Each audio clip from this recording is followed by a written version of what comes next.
At Subway, start your day the flavorful way by adding new guacamole to your favorite breakfast sandwich. Perfectly made with a hint of jalapeno, our guacamole turns up the flavor to your breakfast. Try it today on a hot and toasty egg white and cheese. Subway, eat fresh.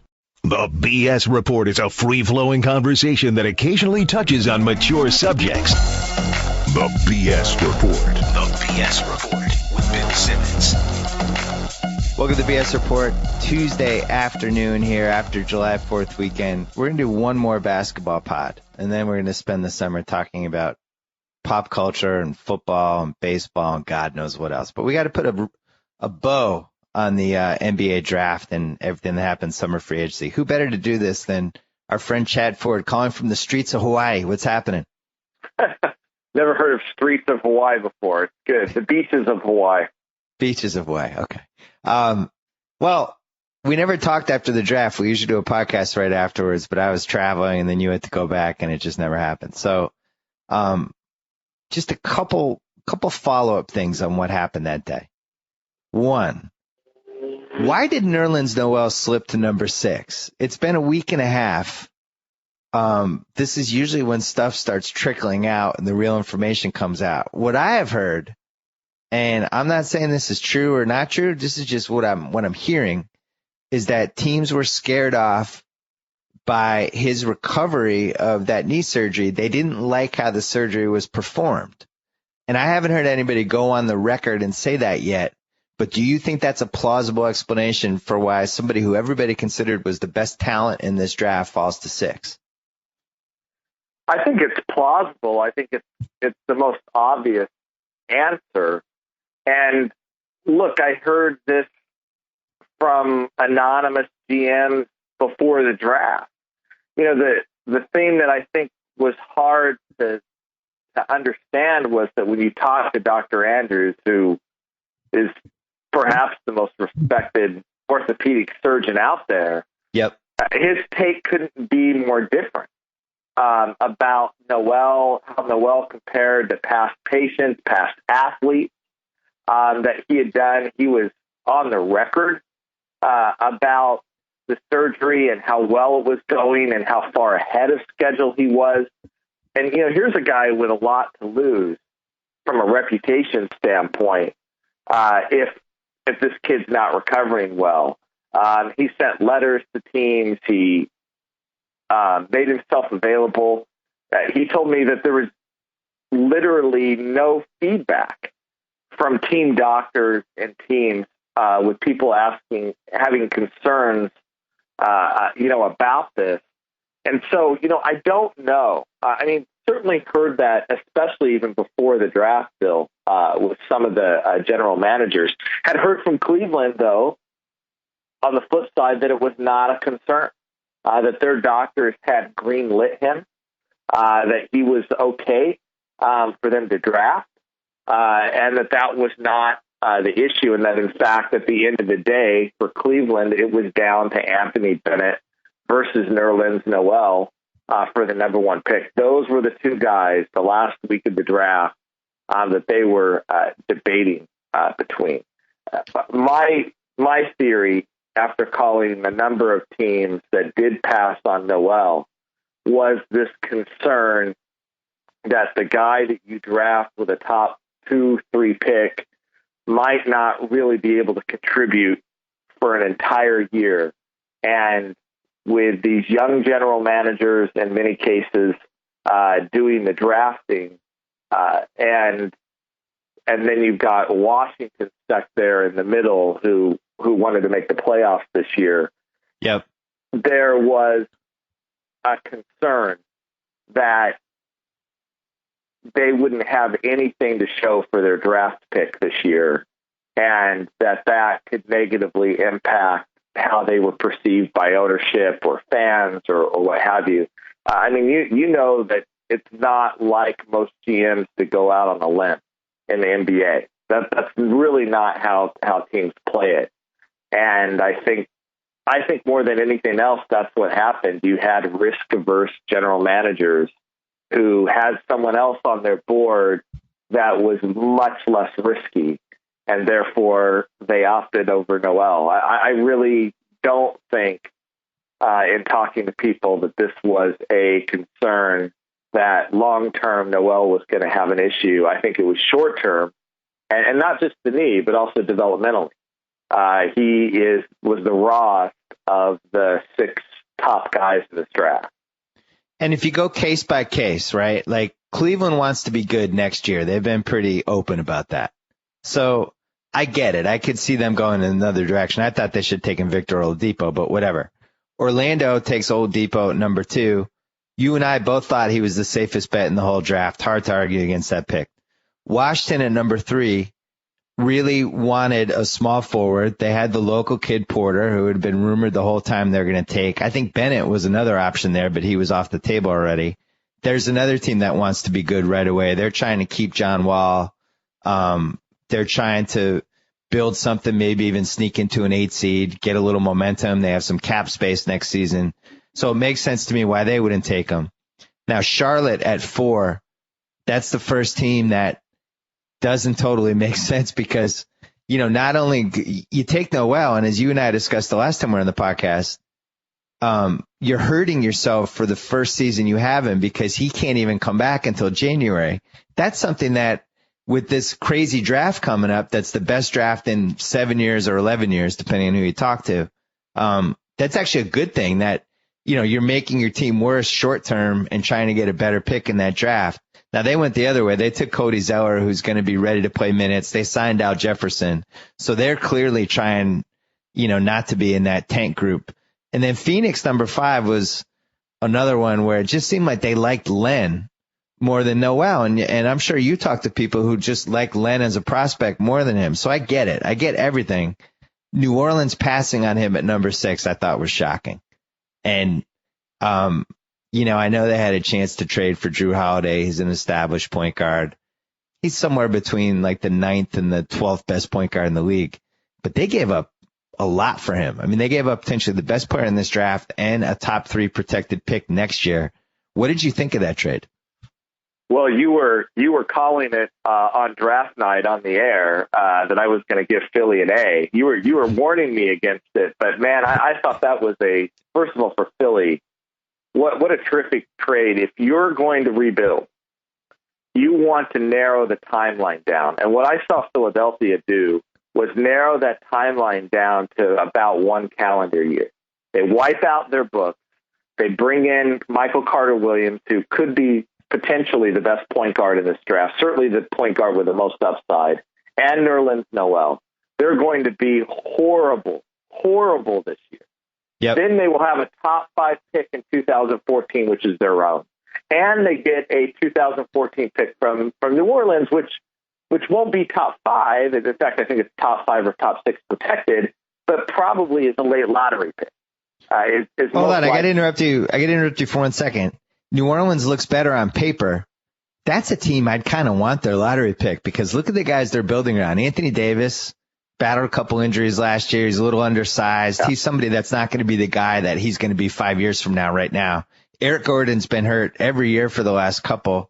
They have this weird Drew Holiday, Tyreek Evans, and Eric Gordon, but Austin Rivers is involved. You basically have 4 guards. I guess they're going to bury Austin Rivers, but I don't really like the moves they made. And that's a team that's a deep Western Conference. I kind of like having that pick. And then, as you said, you get Noel, who can't come back for half the season anyway. You're just bottoming out. So Philly actually made their own pick worse by getting rid of Drew Holiday, which is another part of this trade, basically, right? Like you're also worsening your team for 1 year. Exactly, and that's what they're doing. So next summer, when the draft is over, we're going to be looking at a Philadelphia team that has 4 young blue chip prospects on their roster. 4. If they added in basically a calendar year, plus they have still a few pieces that they have left themselves. I don't know what they'll do with Evan Turner or whether Evan Turner will ever turn into anything or Thaddeus Young or what have you. That team we could be talking about that team next year as the young up and coming team in the NBA. And normally a rebuilding process takes a lot longer than just 1 calendar year. Ask any of the teams out there that are trying to do it. So Stan Hinkie, really with that one trade, almost guaranteed I'm going to be able to walk to the podium next summer, right after we do our draft intros, and everyone's going to be excited about my team. And I'm going to have a ton of cap space if I want to go start to add the right sort of veterans around this team right away. Yeah, they're gonna have they're gonna be at like 30 million. Well, actually, I'm looking at this Hoop Site thing that still has Drew Holiday's contract in there. They're gonna be at like around, I guess, 25 million maybe next summer. And as you said, they have potentially 2 top 7 lottery picks. Nerlens Noel. I'm not as high on Michael Carter Williams as you. I don't know if he's gonna make it, but at the very least, he was the 11th best player in an 11-player draft. So, that is the makings of something. And Philly has not lured a ton of free agents, but I like Hanky. I thought that was a ballsy trade. And what's funny is when we were at the draft, there was some misinformation about it initially. I thought they traded next year's number 1 with Drew Holiday for Nerlens Noel. And I didn't recoil in horror when I heard that. I was like, oh, that's interesting. And then I was like, oh, no, they got the number 1 pick. I was like, what?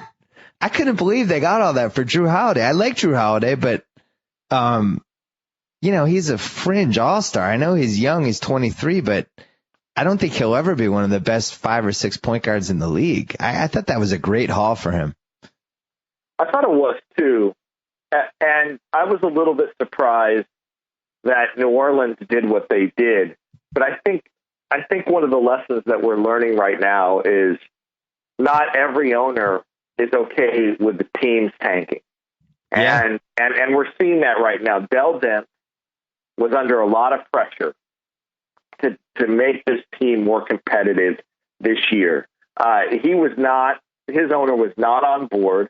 You got a new owner, also the owner of the New Orleans Saints, older owner that doesn't have a lot of years left to sit around and wait around. He wants to start to see this team be successful right now. And so Dell Demps looks at Nerlens Noel, and my guess is if he keeps the pick, I'm not even sure he can take Noel. He may have to take McLemore or someone else, or Trey Burke or whoever, because he's under a mandate to win right now. Yeah. And so when you factor that in, and you have to understand that general managers do not get to make the plans themselves usually. Usually they have to get sign off from owners, and in large part they're doing conceptually what their owners want them to do. Dell Demps did the right thing. He got an established point guard who's young, who was an all-star last year, and now he's got his backcourt of the future. He's got his big man of the future in Anthony Davis. And I don't know that they're going to be able to crack into the Western Conference. I think that's probably very unlikely. Even if they were healthy, and you bring up a great point that certainly this is a roster that doesn't inspire you as far as guys that are going to stay healthy. Right. It could go a lot of ways. I thought they made a massive mistake. We live in a world where Tyreke Evans got a 4-year, $44 million offer, and Paul Millsap got 2 years for $19 million. And if you talk to, I could call 30 of my NBA friends and just do a blind sample test. Who would you rather have on your team, Paul Millsap or Tyreke Evans? Everyone would say Paul Millsap. And on top of this, had they just given, I would have been fine with 4 years, 44 for Paul Millsap. Had they done that, I actually like that fit for them more than Tyreke Evans, who basically is going to be a 6 man. I don't think you can play him and Eric Gordon together. And I also think Tyreke Evans is the captain of the good stats on a bad team guy, all-stars, right? He's putting up his 23, but you're losing by 10 points. I hated what they did. I don't understand how Millsap was only 2 years, $19 million for Atlanta. How does nobody top that? I was stunned on the Millsap deal as well. I think, though, it was most likely, from what I hear, a miscalculation by his agent, who came out of the gates asking for $15 million a year for Millsap. And then, as you know, the musical chairs go in the free agency, the chairs just start disappearing quickly. And I think before his agent understood what the market was for his player, most of those chairs were gone. And I just think it was a miscalculation on his part. Had he come in and asked for a multi-year deal at the, $11, $12 million range, he probably gets a lot more money. But starting at $15 million, you and I would both agree that's too much for Paul Millsap on a multi-year deal. I think that Tyreke Evans, the interesting thing, and just talking to GMs, is no one knows how much the stink of Sacramento has tainted a player like Evans. In other words, had he been drafted by a good franchise, had he been drafted with a franchise that had culture, that had a coach that was developing their players and what have you, would Tyreke Evans have been a better player? He was the Rookie of the Year when he came to the league a couple of years ago. And I'm not sure, because I also think he's been tainted by the stink of Sacramento, and I think he's done some of it on his own. I think that is what Adele Dents is banking on, is that Tyreke Evans' problems had as much to do with the horrific situation in Sacramento the last couple of years as it had to do with him as a player. We'll see. I'm not a huge Tyreke Evans fan, but going back to the whole New Orleans making the playoffs, and if you look at the West, there's only one team that made the playoffs last year that is unlikely to make the playoffs next year, and that's the Lakers. Right. That's it. All those other teams are, unless there's horrific injuries, they're all making the playoffs. So there's one spot. Dallas looks like they're still going to try to be a playoff team, and Minnesota is gearing up to be a playoff team. And then there's New Orleans. Phoenix is going to be bad. Sacramento is going to be bad. Utah clearly now has shown that they're likely they're going to be bad. And Portland. Well, you left out. I like Portland. I really like what Portland did. They had no bench last year. They had the worst bench in the league. And I'm doing this off the top of my head, but I think they got Thomas Robinson, let's talk about him in a second. Thomas Robinson, Robin Lopez, CJ McCollum, and Darrell Wright. All of a sudden you have a bench, and they have LaMarcus Aldridge and Lillard and Batum and Wesley Matthews. I like that team. I would think that team is a much safer bet to make the playoffs than what New Orleans put together. And going back to Tyreke for a second, you mentioned all the reasons why I would think about trying to get him because of that Sacramento stink, because that was such a bad situation that I'd be trying to get everybody who was on that team. But on the other hand, I just don't think he's an $11 million a year player. I think he's, a sixth man who should be making 5-6 a year. Maybe he comes in a little like J.R. Smith on the Knicks, something like that. Instant offense. You take him out if he doesn't have it. You're paying him $11 million a year. You're saying that you think he can be one of the 3 best players on a championship team. And I don't see it. I mean, that is a massive, massive risk. I would much rather have had Paul Millsap with that money. But back to Thomas Robinson for a second. Can you believe this guy was the 5th pick in the draft? Everybody was comparing him to David West a year ago. Everybody liked him. Everybody thought he was a reliable prospect. And Houston, because of the Dwight Howard thing, they had to have a fire sale for him, basically. Portland got him for nothing. They gave up nothing. And I can't remember another situation like that where here's a guy who was in Sacramento in a terrible situation. He's like the 17th power forward they have, gets traded halfway through the season to Houston. Houston decides for the style they're trying to play, he doesn't make sense. They don't want to indoctrinate him in the offense with 20 games to go. So they bury him. And now he's available. Now he's got a chip on his shoulder. Why weren't teams trying to get him on DraftNet? I don't get it. I think it's amazing the sort of herd mentality in the NBA. You love a guy.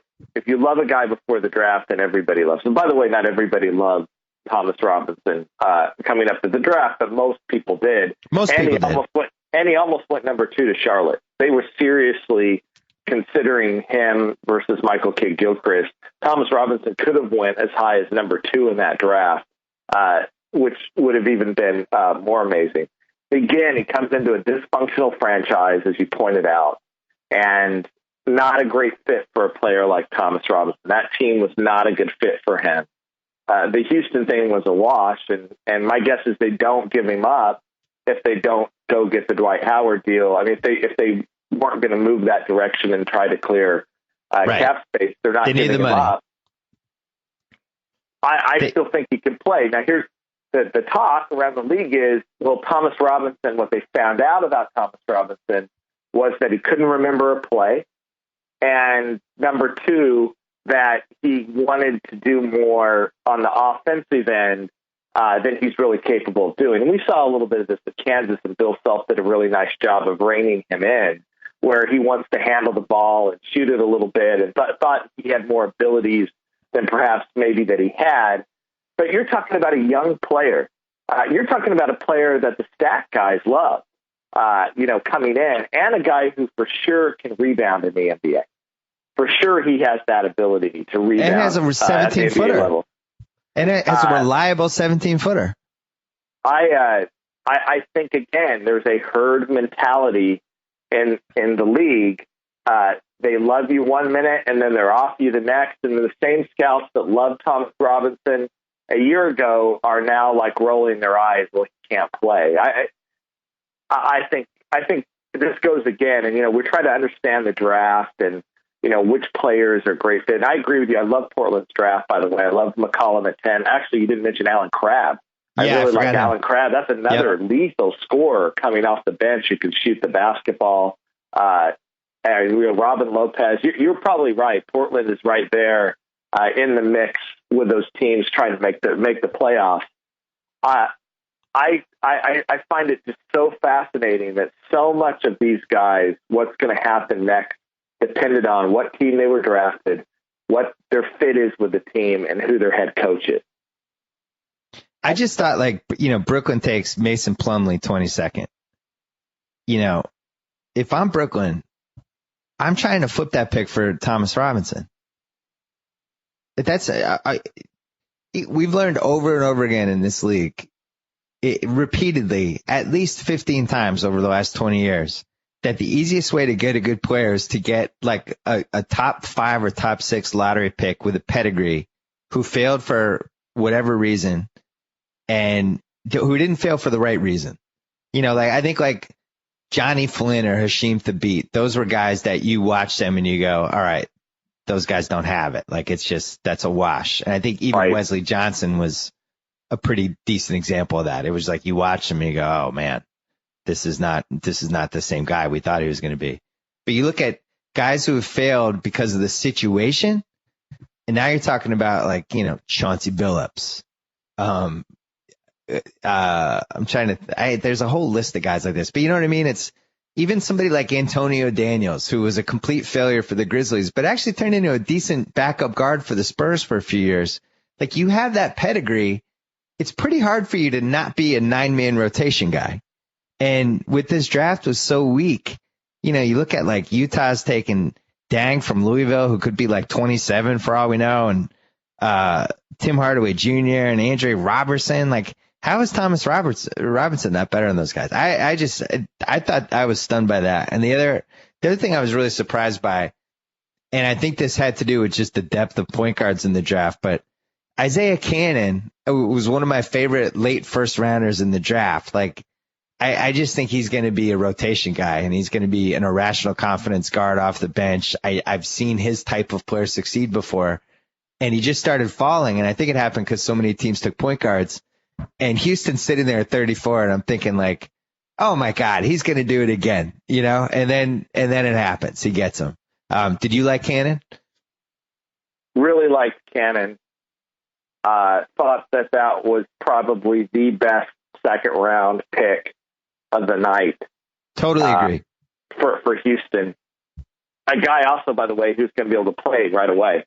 And I wouldn't be surprised at all in a year or two whether he supplanted if they keep Jeremy Lin as their point guard, that he supplanted Jeremy Lin as their starting point guard. I actually think he has a lot more upside than Lin does. His only question really with Cannon was that he's a bit of more of a tweener. He's more of a scorer than a true point guard. But it's hard to evaluate when you play at Murray State how much of that, again, is the team that he was on and the situation he was in. I mean, Damian Lillard looked fine running the point for Portland last year, and he wasn't much of a point guard at Weber State because of the situation that he was in. Steph Curry, the same situation. Given where the NBA has gone with point guards, it's nice to have the Steve Nashes of the world, but most of those guys aren't there. And these other types of point guards thrive there. I thought, Houston's the most fascinating team to me because you're looking at a team that, a year ago, pre the Harden trade, didn't have a player on their roster that was, top 100. I don't know, top. I guess Kevin Martin would have been, top 50. Yeah, they were going to be a 25-win team. Darryl got mad at me because I picked them. Joe House and I did over-unders for the season before the Harden trade. And the over-under for them was 32 or something. And I was way under. They're one of the 5 worst teams in the league. He was stockpiling all these assets, but couldn't put them into one big trade, and it was really seemed like I was genuinely worried he was going to get fired. I just thought he had this plan of I'm going to keep collecting assets and it's going to pay off. Just wait. And then by the summer of 2012, the plan just seemed, it was like the boy who cried wolf, right? And then James Harden just fell into his lap. That trade, it materialized in 3 days and boom, he had the assets. And for whatever reason, Oklahoma City liked Jeremy Lamb and boom, there it goes. It happens and leads to Howard. And it's amazing. I mean, kudos to him. He could have panicked a bunch of times along the way there and didn't, And kudos to Les Alexander. Yeah. Who didn't fire him and who stuck with the plan. Because what it reminds me of, ironically, and he came from this team, is exactly what Danny Ainge did with the Celtics. And you know this, how restless Celtics fans got as year after year, Ainge just kept collecting mediocre assets and, no star, and it looked like lottery hell forever. And then, the Garnett trade happens and the Ray Allen trade happens, and then all of a sudden they're contending. You need some luck too, because people forget the Celtics almost traded pretty much all the assets they had in that KG trade for Allen Iverson, which came very close. And I think the deal breaker part of it might have been Al Jefferson. I don't remember all the details, but it would have been multiple first round picks, and Al Iverson would have been to put a Band-Aid on a pretty gaping wound. He was near the end of his career too. He probably had 2 years left. And I think for Houston, it's interesting. That Pau Gasol trade that David Stern ended up vetoing is a really fun fork in the road now in NBA history, right? Because if Houston gets Pau Gasol, there's no way they can trade for James Harden down the road. The Clippers are not the Clippers. The Lakers now have Chris Paul. Dwight Howard he probably stays there, I'm guessing, because they didn't have to give up Bynum in that Chris Paul trade. So they could have flipped Bynum for Dwight Howard. Dwight Howard now stays with the Clippers. And then Oklahoma City has nowhere to trade James Harden. So you have four awesome fork in the road moments for all these teams. And Houston was the only one that made it. I guess the Clippers too. Houston and the Clippers made out better. And the Lakers and Oklahoma City ended up making out a lot worse. And that's just how it went. It is. Some of it's luck, but I think I think this proves again that if you collect assets and you're patient, at some point you're going to run across the team that, for luxury tax reasons or because they feel like the team's stagnated and they want to rebuild or whatever, those guys are going to be available, and you just have to wait for the right deal to come along. And I'm not saying that's the ideal way to rebuild, but it has been proven again and again that eventually you'll be able to collect all those assets and get something remarkable for what turned out to be a lot of mediocre stuff. Right. And you need, as you said, you need a long-term plan. You need an organization that's on the same page from top to bottom, which is something the Celtics had with Wick and the owners and Danny Ainge. And then when they decided to really throw away that 2007 season, they had to get Doc on board because he had not had a good 3 years in Boston.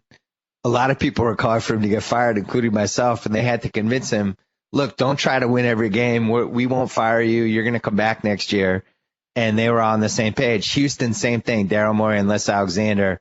If the owner is not on page with that asset collection plan, then he at some point has to panic and make a trade for some short-term guy that doesn't work out. And I think when you're looking at what's going on in Philly right now, one of the worst front offices, they have Doug Collins making personnel decisions. He had one of the worst summers last season that anybody has had. I mean, just a catastrophe, like everything they gave up for Bynum, which I thought was a decent risk for them, and it just came up snake eyes. And then the Kwame Brown signing and Nick Young, and just couldn't have gone worse.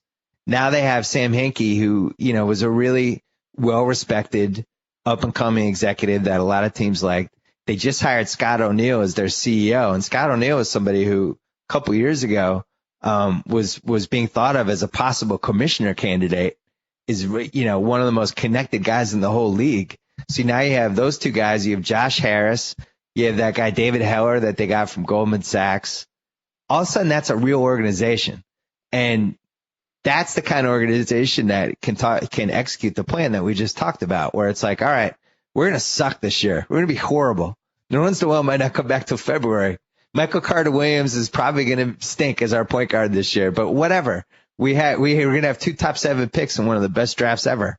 And that's what you need. And I feel bad for a team like the Milwaukee Bucks GM, Zach Lowe and I were talking about it yesterday. I don't think he's done a very good job. But it's clear that the owner is telling him, like, I don't want to bottom out. I don't want to stink. I want to try to compete for the 8 seed. So what do? Then you're signing Zaza Pachulia, and you're signing OJ Mayo, and you're signing Carlos Delfino, and you're just putting together all these mediocre players, and you're going to go 41-41. Like, congratulations. That's not a plan.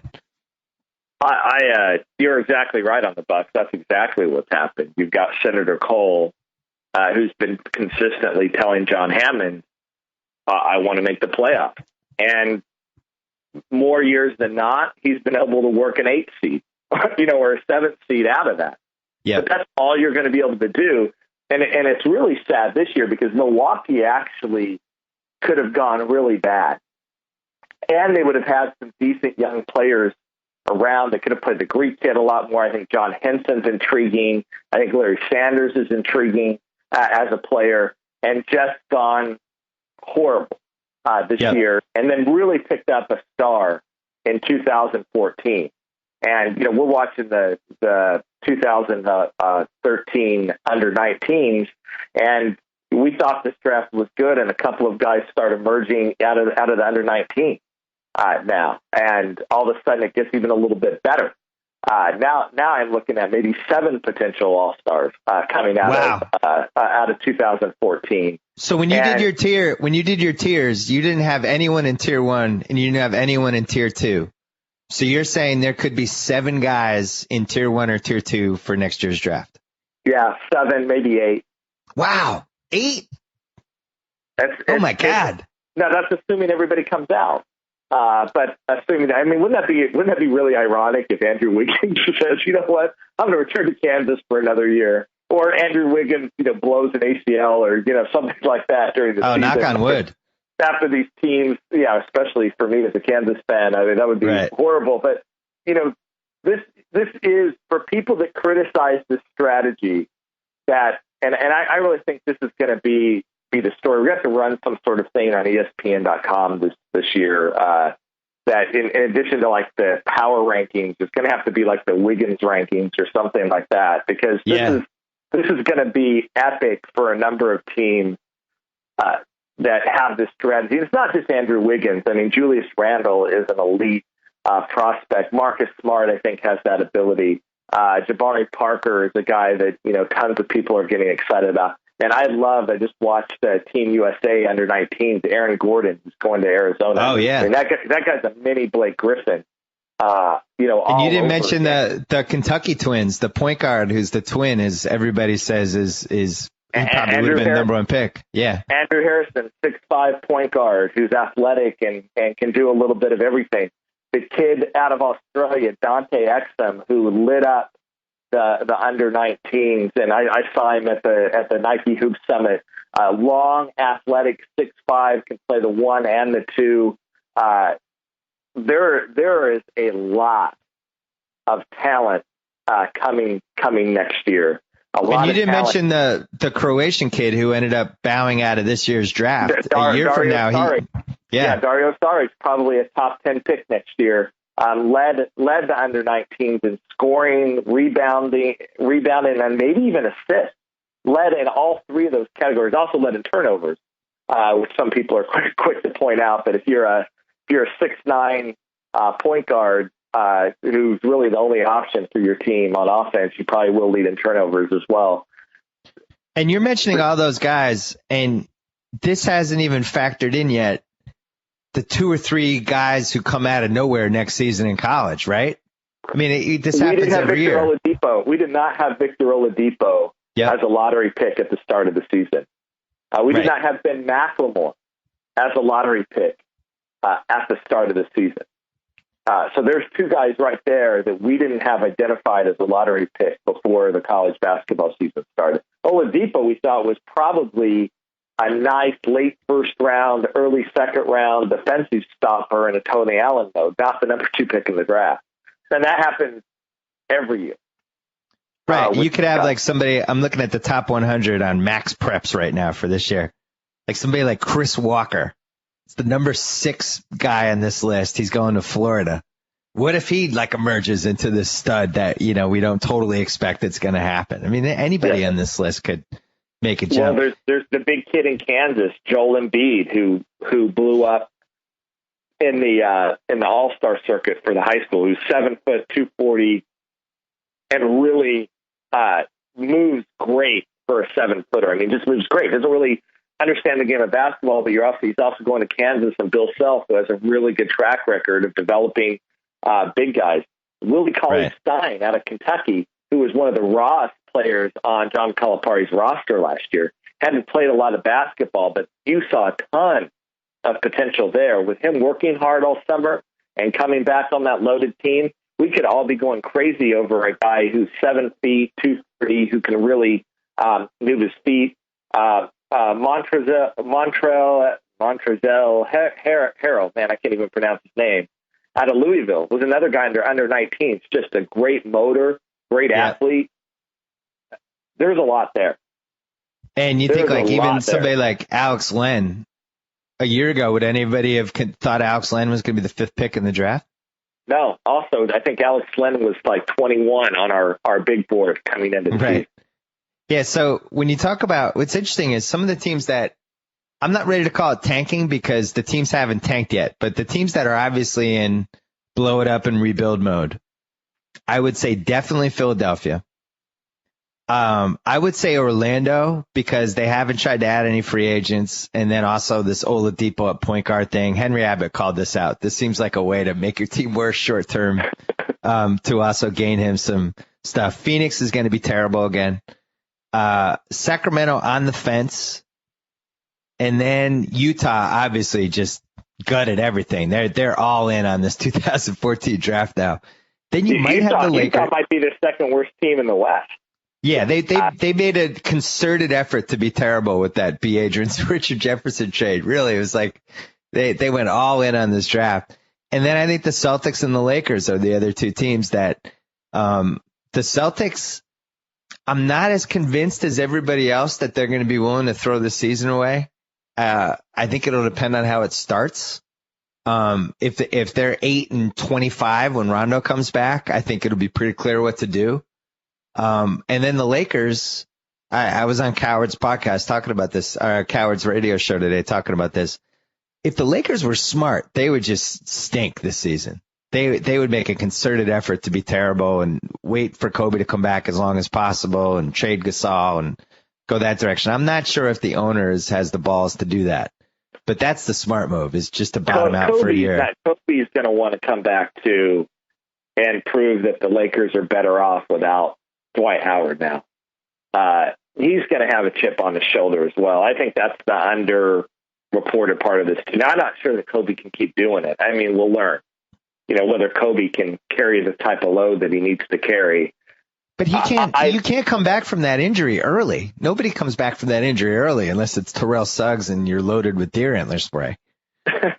Right. I don't know what point it is, but for them to be as bad as Utah, I think probably Phoenix is the worst team in the West, and then Utah and Sacramento will slug it out for second worst, and then from there, the one thing about Utah that's just a little bit hard to gauge is they actually have a lot of young talent on that team, and if Cantor plays like he did towards the end of last season, if Favors gets it, Gordon Hayward takes the next step, if Trey Burke is as good as people think they are, and Utah fans have been begging to see Alec Burks more in limited minutes. Me too. I'm not a Utah fan, and I'm begging for it. He's looked good. They might surprise a lot of people. They might be better than you think. It's just the West is so stacked. And then I think you're right. Orlando will be bad. Philly will probably be the worst team in the East next year. Boston, I think Atlanta. I haven't seen anything. Maybe if Atlanta lands Andrew Bynum or Monta Ellis, I'm not really sure that they'll end up doing any of that stuff, though. The guy that nobody's signed yet, who's kind of lurking and looming and is just shadow, is now hanging over free agency because there's really not a lot of big guns left. Pekovic on Minnesota, who Zach and I were talking about this yesterday. It just seems like teams are going to assume that Minnesota is going to match whatever. Well, make a match. Don't let him get him at a discount. Like he's clearly an 8-figure a year guy. So if I'm Atlanta, I'm offering him $50 million for 4 years, trying to get him. If they match it, they match it. Now I've weakened a competitor, and that's a team that if they have to pay Kevin Love the max and Ricky Rubio the max and Pekovic $12 million a year and they're in a small market, like that's pretty dangerous.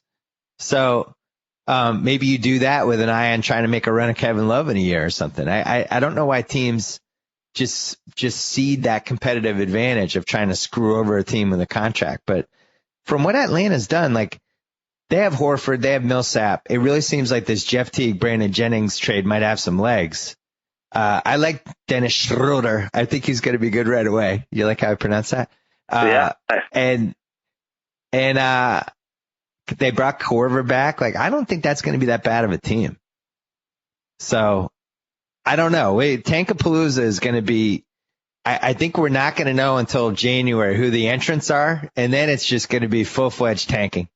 It's going to be great. Like the Celtics Rondo might be the first person who sits out a year and a half with a partially torn ACL. They might just chain him to something so he doesn't come back. Just chain him in the basement. You're not coming back, Rondo. I agree with that. I think Philly is. Would you put Philly in the lead? I put Philly in the lead. I think Philly and Phoenix are the two teams that, to me, look like they have almost no hope of being good, no matter what they do at this point. And Orlando probably next.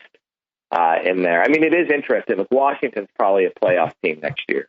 Detroit's trying to make that move into the playoffs. Cleveland's trying to make the move. And if they get Bynum and he's healthy, they make a move there. Charlotte added Al Jefferson. I'm not sure how much that moves the needle for them. I know they desperately needed some low post scoring. And, it's interesting though. Utah gives up Al Jefferson because, one, with all the talent that Utah had, Al Jefferson couldn't get them a playoff win. They couldn't get him a playoff win, yeah. Yeah, couldn't get him a playoff win. And two, he's such a black hole that, everybody, once he touches the ball, all their young talent standing around. He's not going to pass the ball. He's not going to make other people better around him. He's not the veteran that you really want on a development. A team that's trying to develop their young talent, and that's why they were so quick to let him go.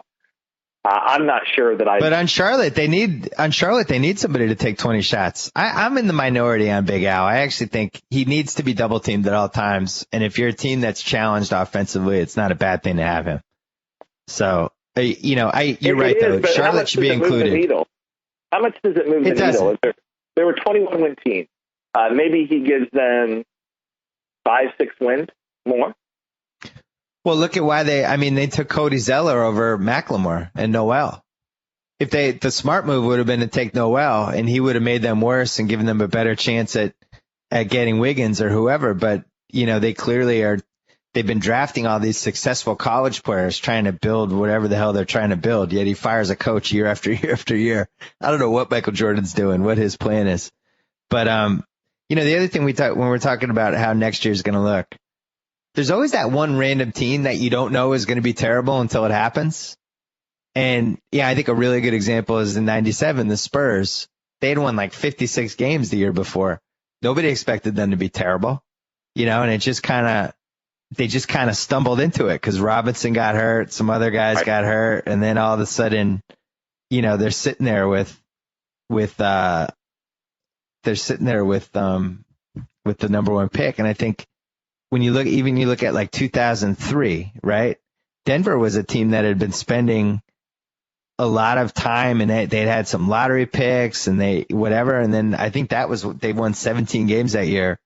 I think Rafe LaFrance might have gotten hurt, like a whole bunch of stuff happened. So, a team it could be like New Orleans, like Eric Gordon could get hurt, Anthony Davis could get hurt, all of a sudden they're in the top 5 and Philly's getting their pick. So you just never know. I think you're going to earn your money though this year. I mean, this will be your best year since 2007 with all the stuff going on, right?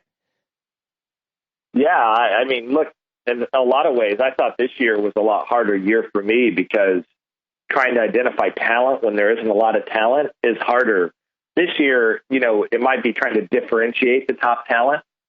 I think the hardest thing about covering the draft this year will be that I think Andrew Wiggins is going to disappoint some people. No. At first at Kansas.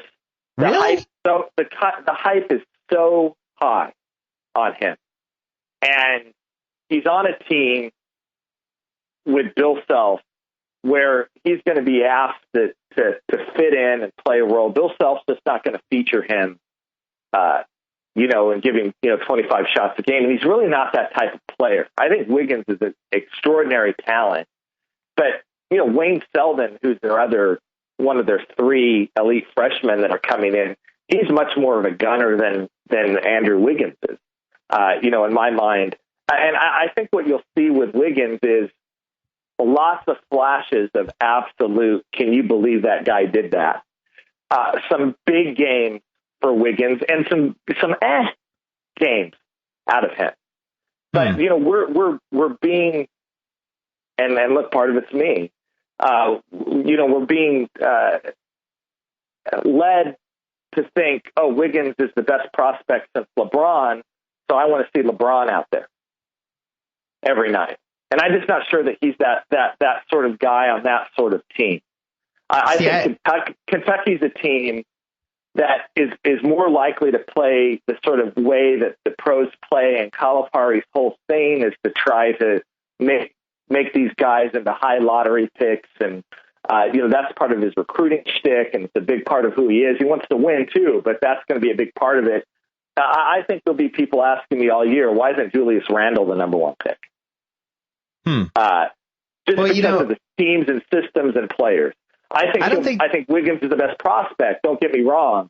I'm just saying, I think, look, everybody hit me with Anthony Davis all 2011 and 12. This guy is skinny. What does this guy do? He starts at Kentucky and doesn't have big games at first. How in the world is this guy the number 1 pick?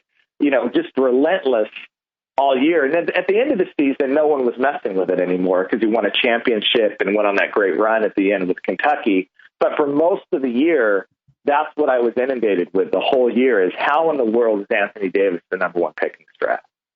I have a couple points. One is I think Julius Randle has a real chance to ascend so that there's a little Odin versus Durant type debate because think about it. He's 6'9", 225, playing for Kentucky.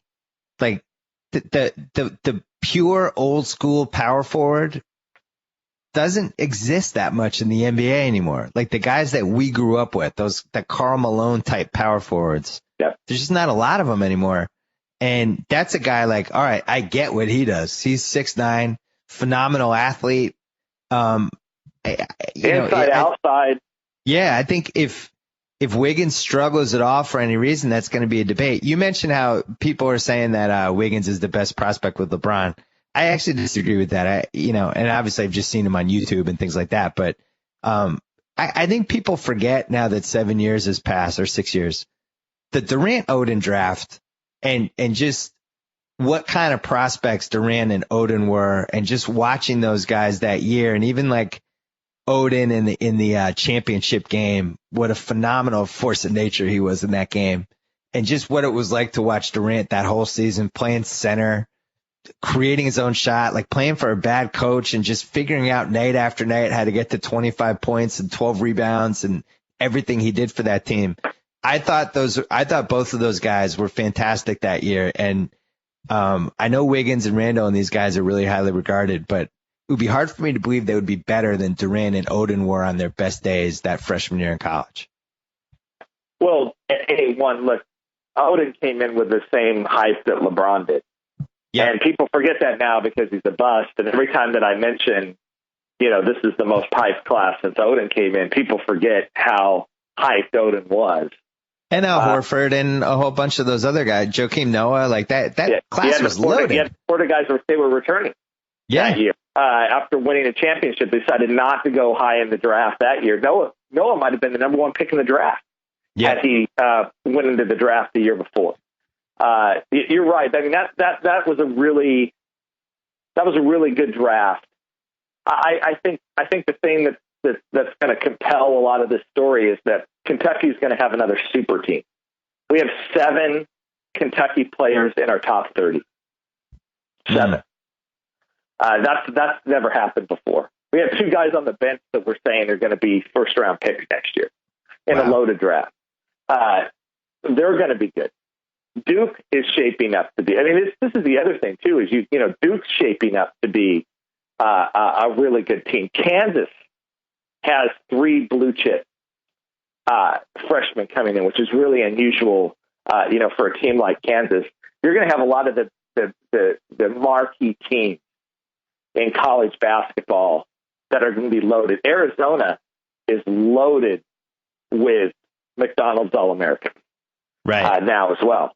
And Aaron Gordon might be next to Andrew Wiggins, the most highlight worthy. We're going to see him on SportsCenter every night that he plays.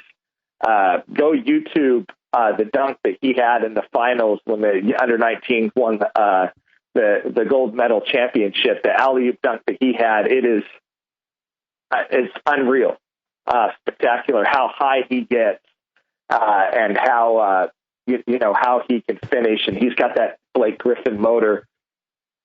It's going to be exciting. It's going to be exciting college basketball season. I think that's going to lead to that. I think the fact that you have all these teams tanking, I think next year is going to be one of those rare years, and this is what reminds me of 2003. Everyone in the NBA, even if you weren't a college basketball fan, was conscious that there was this race for the NBA title, but there was also this race for LeBron. Yeah, it happened in 03 and 07 was the other time it happened. Those were the last 2. And you knew it. You knew it coming in. You knew what these teams were doing, and there was this consciousness going on. And now everyone understands that storyline now, and we're going to all be following it again.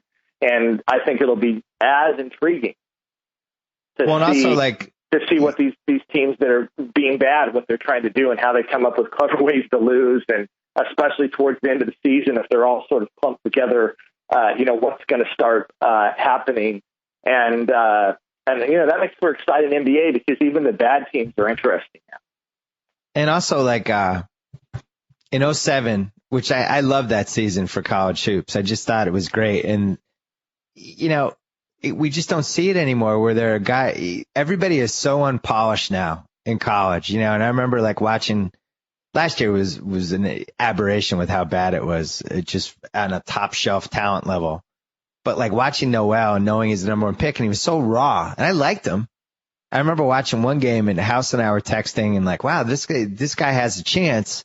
And then at the same time we're saying, but man, it's too bad he can't stay in college for another year.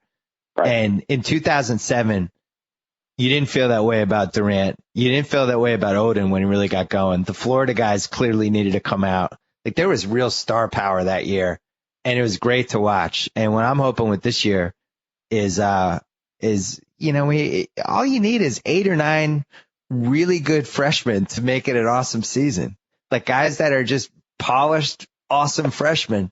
And the guy that keeps getting overlooked is Parker, who, as Scoop Jackson pointed out, won the Illinois title all 4 years, right? Or the Chicago title. He won something. He won freshman. He's the only Chicago player ever to win the title all 4 years. And he's like, what more did this guy have to do? He's playing one of the toughest places to play in the country, and he won the title every year. It's interesting. If Wiggins is the LeBron of this draft, then he's the Carmelo Anthony. I mean, he's the guy who is probably of the freshmen the most polished scorer, the guy who can do everything, probably the most well-rounded player, high basketball IQ, and the difference between him and Carmelo is much higher character with Parker. As far as just work ethic, person, all of those different things. He's a dream of a kid to coach, as a person as well. I mean, it'll be interesting if he was more athletic. He would be the number 1 pick in the draft because he's more skilled. He's a better basketball player than Andrew Wiggins is. Andrew Wiggins has that rare top 1% athletic ability in the entire NBA type of guy, where Wiggins is going to be, more of a guy like a Carmelo. I mean, he's not going to jump out of the gym every night. He can dunk and he can run. He's not a bad athlete, but he's just not an explosive one. You mean Parker? Yeah, sorry. Parker. He's going to be really good. And, Duke has a chance to be pretty good next year. They got Rodney Hood, who was a transfer from Mississippi State, who's also a pretty fantastic basketball player as well, coming in. It's going to be a really interesting year. I mean, we keep going through this, and, Marcus Smart, Oklahoma State, is going to be pretty good next year. They're bringing back all their guys. And Marcus Smart was a guy that you're rooting for him to come back for one more year, especially as a point guard. Like, oh yeah, just come back one more year. Really refine your game and kind of own who you are as a player instead of being like everybody else, every other point guard who comes into the NBA a year too early. I think my fear with Parker is that he's not going to come out after his freshman year. I think he's out of all these guys, he's the guy that I could see staying for at least 2. And if anything, it would be the rare case where it might actually be a smart business move, because he'd go from being like the 5th pick or the 4th pick maybe this year to the clear number 1 pick a year from now. I would say, just gut feeling, I'd be more surprised if he left than if he stayed, but we will see. Chad Ford, we got to go. This is great. I'm sure we're going to talk about this draft 1,000 more times. I'm going to watch a ton of college hoops this year. I can't wait. I'll be watching your team. I'll be watching Duke. Arizona is going to be fun again. This is going to be great. And I guess, are you writing again this summer? Or are you taking the summer off?